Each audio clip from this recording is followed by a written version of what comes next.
تعالوا مع بعض نعمل اسهل واسرع وصفة بطاطس تنفع للغدا وللفطار وللعشاء. لايك وشير لو عجبكم الفيديو. تعالوا نسمي بسم الله ونصلي على رسول الله ونبدأ في الوصفة بتاعتنا. عندي هنا البطاطس زي ما انتوا شايفينها، قطعتها مكعبات بعد ما شطفتها كويس قوي.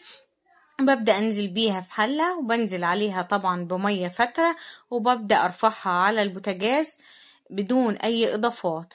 بعد ما بتغلي معايا طبعا ببدأ انزل لها نص معلقة كبيرة من الملح وبقلبها كده، وبعد كده بغطي عليها وهدي النار وسط واسيب البطاطس معايا لحد لما تستوي. ما بتاخدش وقت خالص معايا. اول ما بشيل البطاطسايه بالطريقة دي والاقيها استوت ما بسيبهاش لحد لما تتهرى معايا في المية، لا بطلعها محتفظة بشكلها. باجي هنا في مصفى وابدأ اصفيها من المية السخنة، وطبعا ما بشطفهاش خالص.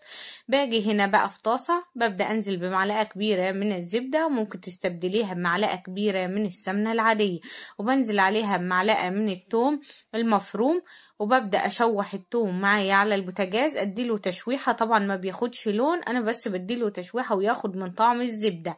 بعد كده عندي كزبرة مقطعاها فرماها ناعم بالطريقة دي، ببدأ انزل بيها على التومة وببدأ اديها تشويحة مع الزبدة والثوم، تشويحة خفيفة طبعا عشان ما تغيرش لونها وما تتبلش معايا.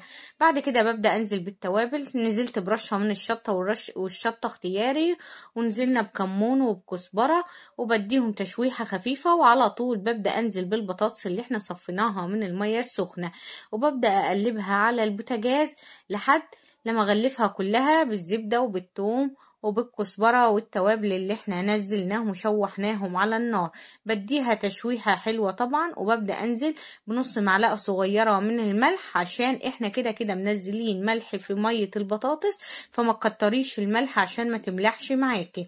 دول 3 بطاطسات كبار قطعتهم زي ما انتوا شفتوهم مكعبات. ببدأ اضغط عليها كده تكسرها تكسيرة خفيفة، حابة تسيبيها مكعبات زي ما هي جميلة جدا. بس كده الوصفة سهلة وسريعة ومخدتش وقت خالص معايا، وطعمها والله العظيم جميل جدا. فاتمنى بجد تكون وصفتي للنهاردة عجبتكم، بتتاكل بعيش جنب اي حاجة. لايك وشير لو عجبكم الفيديو، وصلوا على رسول الله عليك افضل الصلاة والسلام يا حبيبي يا رسول الله.